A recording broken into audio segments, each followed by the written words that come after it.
ఇవాటి వారు అంత గుర్తుంచుకోవడం చాలా కష్టం. ఎందుకంటే వీరు ఇవాళ గాంధీ గారిని మర్చిపోతున్నారు.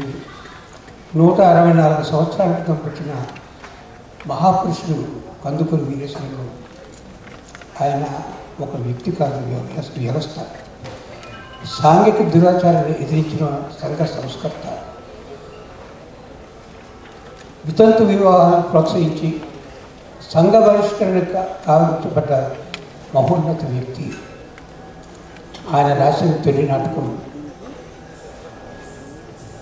ఇవాళ కనుక చూస్తే నిజంగా ఎంత గొప్ప ప్రయోగాలు ఆ రోజుల్లో చేశారు. ఇవాళ మనం చేసేవాళ్ళం.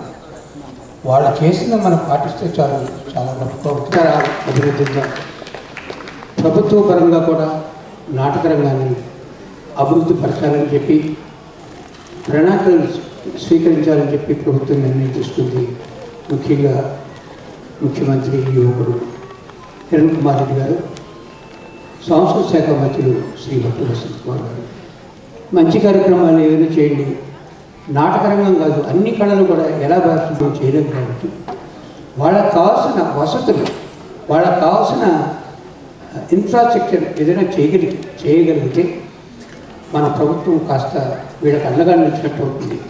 ఎందుకంటే ఒక నాటకం వేయాలంటే దేశంలో మనం వేస్తున్నాం ప్రభుత్వం అంటే ప్రతి వాళ్ళకి రేటు ఉంటుంది, ప్రతి వాళ్ళు అడుగుతారు, అందరికీ చేయలేదు. కానీ కొంతమందికి చేసి ఆ స్ఫూర్తి ద్వారా సమాజంలో ఉన్న దాతలు ఎంతోమంది ఉన్నారు. ఎంతోమంది వ్యక్తులు, వ్యవస్థలు ఇవన్నీ కూడా నాటక రంగాన్ని చేయించనివ్వాలని చెప్పి చాలా తహతపడుతున్నారు. కానీ వాళ్ళు మనం ఉపయోగించుకోవటం లేదు. వాళ్ళని కూడా మనం ఉపయోగించుకోవాలి. దీనికి ముందు ఒకటి మనం మొన్నటి పేర్లు నిన్నటి పేర్లు చెప్పుకుంటున్నాము. ఇవాళ కళాకారులు ఎంతోమంది మొన్నటి తరానికి నిజంగా సాటిగా వచ్చే మనుషులు అని చెప్పి మనం చెప్పుకోగలిగిన ఎంతమంది అని మనం ఒకసారి గుర్తుంచుకోవాలి.